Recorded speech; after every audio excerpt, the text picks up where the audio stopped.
O Senhor esteja convosco. Ele está no meio de nós. Proclamação do Evangelho de Jesus Cristo segundo Mateus. Glória a vós, Senhor.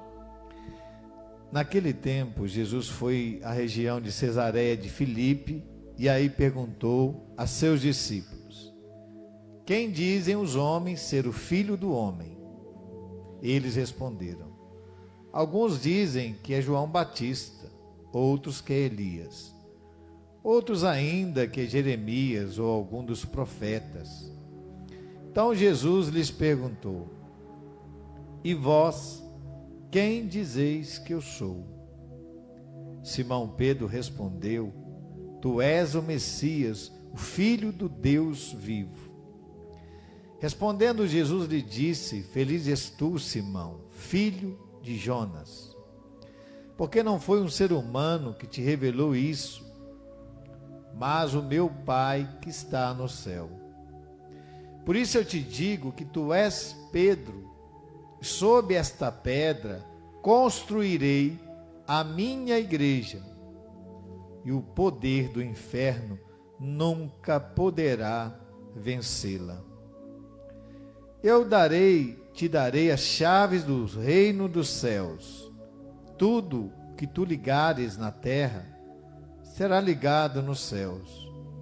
Tudo que tu desligares na terra será desligado nos céus. Jesus então ordenou aos discípulos que não dissessem a ninguém que ele era o Messias. Palavra da salvação. Glória a vós, Senhor. Vamos aplaudir essa palavra, assentando e cantando. A tua palavra é luz para o meu caminho. A tua palavra é lâmpada para os meus pés. Convido você que está aqui, você que está em casa, a abrir o seu coração.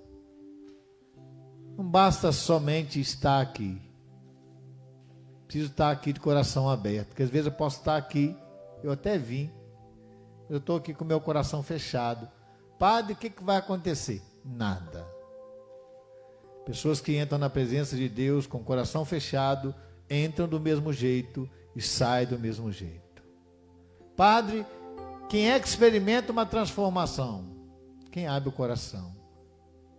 Pode ser quem for, tá? Eu posso ser padre, vim aqui celebrar a missa de coração fechado. Celebrei e rezei, não aconteceu nada diferente, porque meu coração está fechado. Então não basta na igreja ter cargo, ter função, ter nome, ter nada. Se não tiver o coração aberto, também só estar aqui por estar, também não. Primeira coisa que eu convido você e a mim é abrir o seu coração para Deus falar e Deus agir. Celebramos com alegria e o profeta Isaías nos convida a mergulhar nessa palavra. Nós sabemos que foi confiado as chaves a um funcionário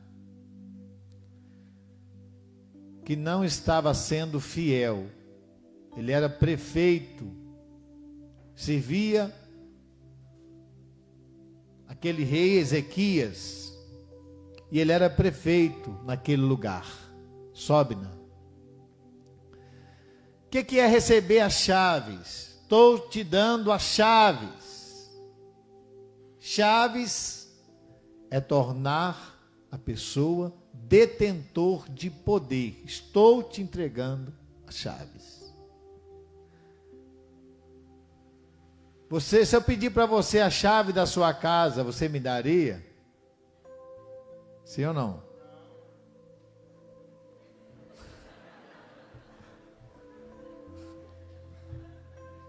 Quero dizer que eu quero a chave da tua casa.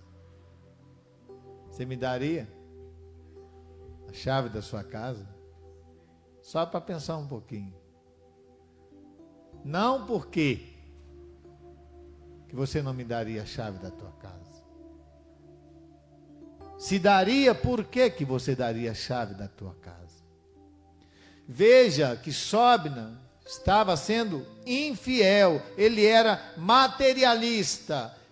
Naquela função, ele ignorava o conselho de Isaías, ou seja, ele estava lá, mas ele ignorava aquilo que Deus estava dizendo. Eu posso estar na igreja, posso assumir cargo, posso assumir funções, ignorar o que Deus está dizendo.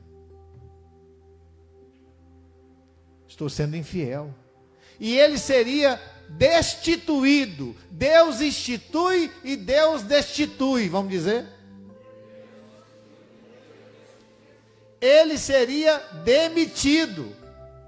Deus admite, chama, mas Deus demite. Mas padre, Deus demite? Sim. Porque ele estava sendo infiel. Ele seria destituído, ele seria demitido. Quantas pessoas que saíram da igreja, não vem com conversa fiada, desculpa. Ah, foi por causa do fulano, foi por causa do padre, foi por causa do ciclano, foi por causa do coordenador da comunidade, por causa disso. Mentira, você saiu porque você quis. Porque talvez Deus te destituiu. A pessoa não dá conta, ela vai e sai. Foi destituída daquela função, porque não estava sendo fiel, não estava sendo um bom administrador. Assim somos nós. Quantas pessoas que são péssimos administradores do seu casamento e acabam em falência. Quantas pessoas que não assumem bem a função que Deus chamou para assumir na igreja, seja ela qual for, seja varrer a igreja. Eu posso varrer mal,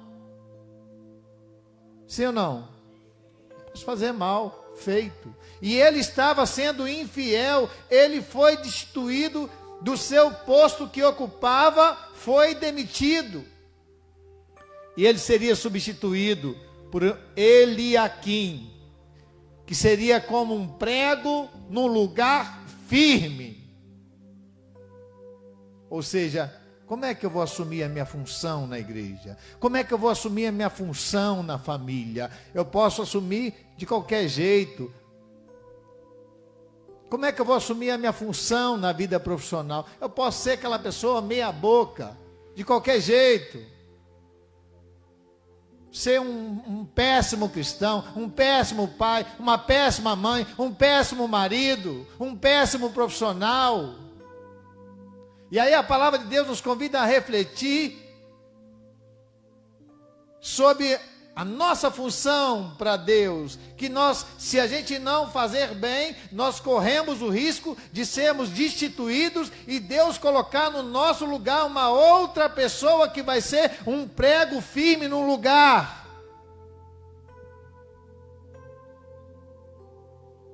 Imagine. Difícil arrancar um prego, né? Até arranca, mas dá mais trabalho. O que acontece para arrancar-nos de Deus, da presença de Deus? Basta um sopro, saiu, não é mais católico. Basta acontecer o que para você deixar Jesus Cristo, deixar a sua fé, deixar a missão, deixar a comunidade, ser destituído? Basta acontecer o que? Deus nos confia tanta coisa, chaves. Deus nos concede a graça, Ele nos torna detentores de poder. Você tem o poder de ser feliz. Quem acha que tem, levanta a mão e diga eu. Padre, onde é que está esse poder? Está aí dentro. Você tem o poder de se levantar. Quem caiu e se levantou, levanta a mão e diga eu. Você tem o poder de se levantar. Se quer ficar caído, vai ficar. Mas está dentro de você o poder e a força necessária para se levantar da queda. Você tem o poder de ser perdoado. Padre, onde é que está isso? Está dentro de você essa força. De se perdoar, de se libertar ou de viver como escravo. São escolhas que nós fazemos e isso está dentro de cada um de nós. Na segunda leitura da carta de Paulo aos Romanos, Nós somos pecadores e apesar dos nossos pecados, Deus continua ainda nos concedendo novos caminhos. Deus continua ainda tentando nos levar à salvação, nos trazer à salvação. Deus quer salvar nós pecadores. E veja que a maneira de agir de Deus não é igual à nossa. A maneira de Deus agir é uma maneira linda, é uma maneira especial. Deus age de uma forma cheio de misericórdia, cheio de bondade. Nós vamos louvar, bendizer e agradecer a Deus, porque Deus age assim conosco. Nós não. Como é que a gente age com os outros? Aí cada um pensa, na igreja, como é que é a minha atitude com meus irmãos na igreja? Como é que é a minha atitude dentro de casa? Como é que eu me comporto com as pessoas da minha casa, no meu trabalho? Como é que eu trato as pessoas que trabalham comigo? Qual é a minha atitude em relação a essas pessoas? Eu gostaria de dizer que o agir de Deus é cheio de bondade, é cheio de misericórdia com cada um de nós. É o que vai dizer aqui, nós temos que louvar a Deus por isso. Deus não te deve nada. Fala isso com quem está do seu lado. Nada. Deus não te deve nada. Deus não te deve nada. A nenhum de nós. Nós somos dependentes de Deus. Quando, Padre? Todos os dias e o tempo todo. Nós somos dependentes de Deus. Que maravilha. Por isso que Ele merece todo o louvor, toda a honra, toda a glória. Porque nele nós existimos. Nele nós somos, nele nós estamos aqui, nele nós somos mantidos em vida. Vamos aplaudir esse Deus maravilhoso.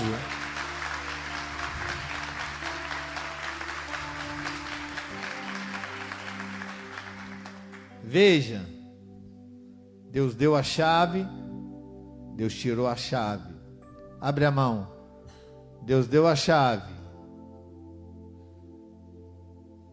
Agiu de acordo com o que Deus quis, está com a chave. Não agiu,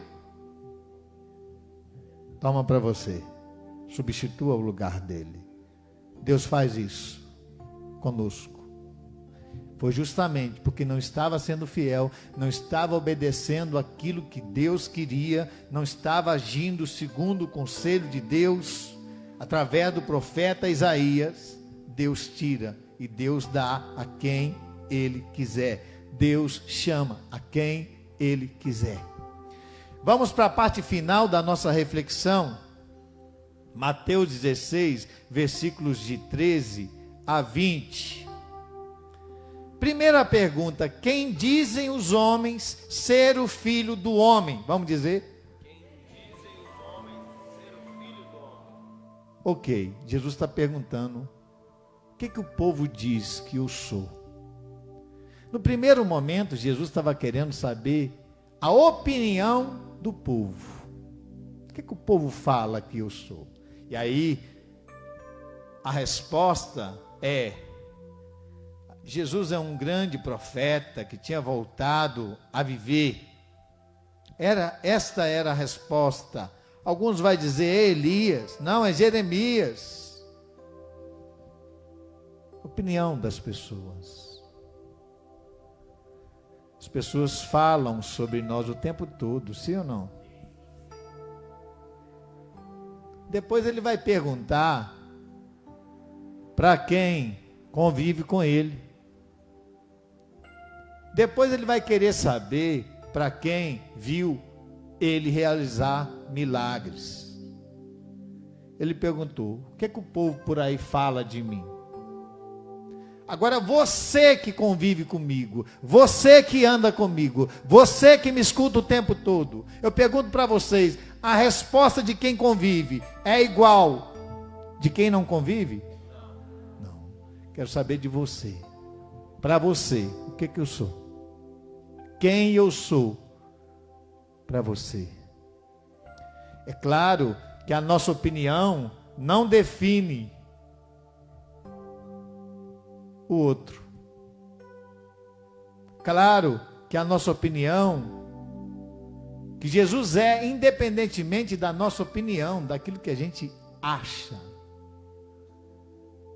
As pessoas acham sobre a igreja. Eu quero dizer que, independentemente da sua opinião, a igreja é. Não é a sua opinião e nem a minha que vai definir a igreja. A igreja é independentemente da nossa opinião, daquilo que a gente diz, daquilo que a gente fala. A igreja é. Independentemente da opinião, aqui eu vou ter quantas opiniões diferentes aqui? O número de pessoas que está aqui. Vai falar do que Jesus é, do que a igreja é, do que o outro é. Se a gente perguntar, se eu pegar, colocar uma pessoa aqui, se eu pegar o Eros, colocar ele aqui, pegar 20 membros da comunidade, eu vou pedir cada um para falar quem é o Eros para cada um. A resposta vai ser igual? Não, eles vão opinar. Mas só o Eros sabe aquilo que ele é de verdade, não é a essência dele. As pessoas podem até dizer sobre ele, mas ele sabe verdadeiramente quem ele é. Às vezes nós andamos sob a opinião das pessoas e a gente às vezes não sabe verdadeiramente quem a gente é. Pessoas que não sabem quem é de verdade se desestruturam com a opinião do outro, daquilo que o outro pensa, daquilo que o outro fala ao seu respeito. Mas veja, Pedro, diante da pergunta de Jesus, Pedro vai dar uma resposta extraordinária. Pedro vai confessar Jesus como divino, Jesus como Messias, Jesus como aquele que é aguardado, Jesus como aquele que é prometido. Veja que Pedro, na sua sabedoria, falou algo acertado sobre Jesus. Ele vai revelar a identidade de Jesus. Que maravilha! Pedro revela a identidade de Jesus. Pedro fala na risca quem Jesus é, por estar próximo, por conviver com Jesus, por conhecer Jesus, por ver tantas coisas que ele realizou. E diante da identidade de Pedro, Jesus vai dar a Pedro uma função. Vai confiar a ele uma função, porque Jesus viu sabedoria sobre aquilo que ele falava ao seu respeito, porque Jesus viu que tinha sabedoria nas suas palavras. Ele ainda disse: Filho do Deus vivo, tu és o Messias, o Filho do Deus vivo, vamos dizer? Tem muitas pessoas que opinam sobre a nossa vida, positivamente, e essas pessoas, quando acertam na opinião, a gente merece aplaudir de pé essas pessoas. Vamos aplaudir, a gente merece aplaudir essas pessoas, quando opinam positivamente. Mas eu gostaria de dizer, pelo amor de Deus, que tem gente que abre a boca para falar de você. Olha aqui o dedinho, ó. Não merece entrar no seu coração. A opinião de certas pessoas não merece entrar no seu coração. Não merece ser valorizada a opinião de certas pessoas. Veja que Pedro opina com sabedoria, que Pedro fala, e Jesus vai dar a ele a graça de ser líder da igreja. Jesus vai dar a ele essa graça. Veja que maravilha, tu és Pedro, e sob essa pedra eu vou edificar a minha igreja, vamos dizer?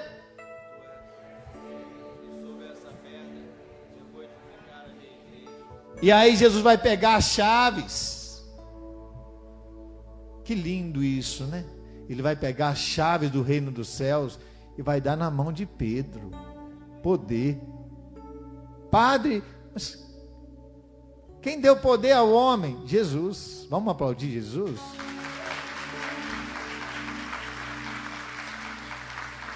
Mas padre, quem deu poder ao homem de perdoar pecado? Aplauda de novo, é Jesus. Mas padre, quem deu poder ao homem pecador como eu, padre, de pegar o pão e o vinho, não é mais pão, é mais vinho, é Jesus que vem no meio de nós, é Jesus. Vamos aplaudir o Senhor. Mas padre, como é que um homem pecador pode perdoar meus pecados, padre? Quem deu esse poder? Jesus. Aplauda mais uma vez. Ah, que eu não vou confessar com o padre porque ele é pecador como eu. Jesus pegou a chave e falou: toma, abre a mão de novo. Toma, Pedro, homem pecador, cabeça dura, com seu temperamento, com seus defeitos. Toma a chave, Pedro. Quem deu poder para o homem? Jesus. Ele deu poder. Tu és Pedro, e sobre essa pedra eu vou construir a minha igreja. Não é as minhas, mas é uma única, é a minha igreja. E o poder do inferno não poderá vencê-lo. Padre, quem é que deu? Quem é casado? Levante a mão aqui, quem é casado. Padre, quem é que deu poder, padre, para duas pessoas se tornarem uma? Toma, Pedro, a chave. O que você ligar na terra está ligado no céu. Mas padre, quem é que deu poder para batizar uma criança? Por que não batiza adulto? Só batiza criança. Quem deu poder para batizar uma criança? Jesus. Tu és Pedro, sobre essa pedra eu edificarei a minha igreja. Chave representa chave na primeira leitura. Poder, chave representa desempenhar a disciplina, a legislação da igreja, a administração da igreja, a autoridade para perdoar pecados. Padre, quem é que deu ao homem autoridade para perdoar pecados? Ao sacerdote, Jesus Cristo.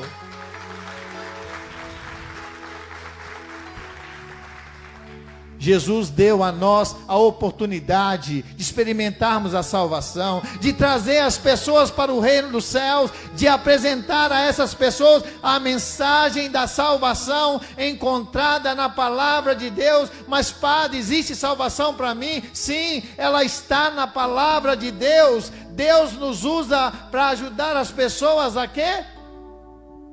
A encontrar o reino dos céus, a encontrar o caminho de Deus, a encontrar esperança, a encontrar o tesouro da igreja, a encontrar o tesouro do perdão, a encontrar o tesouro da Eucaristia, a encontrar o tesouro da oportunidade. As portas do reino estão assim.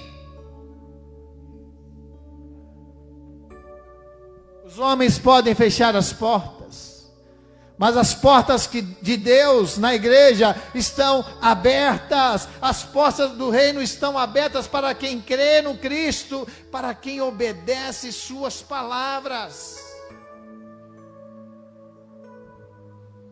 Que maravilha, que as portas estão sempre abertas, para mim, abertas para você. Que maravilha, as portas estão abertas. Quantas vezes somos nós quem nos fechamos para Deus, mas as portas estão abertas para Deus te acolher, para Deus te abençoar, para Deus te perdoar, para Deus te curar, para Deus te restaurar, para Deus te levantar, para Deus fazer de você e de mim uma nova pessoa. Vamos pedir a Ele que através da igreja que Ele deu poder a ela, de abrir o nosso coração e experimentar o melhor que Deus tem para mim, para você. Você recebeu um poder muito grande. Sabe qual foi o primeiro poder que Deus te deu? Não, quem sabe dizer? A vida. Deus te deu o poder de viver. Aplauda isso. Deus te deu o poder de viver. Deus te deu poder, do nada você se tornou tudo. Aplauda mais uma vez. Você não era nada. Você e eu não era nada, e de repente está aqui vivo. Deus te deu o poder da vida. Deus te deu o poder de nascer. Deus te deu o poder de viver a vida. Agradeça a Deus por isso. Vai, fica de pé e agradeça a Deus por isso.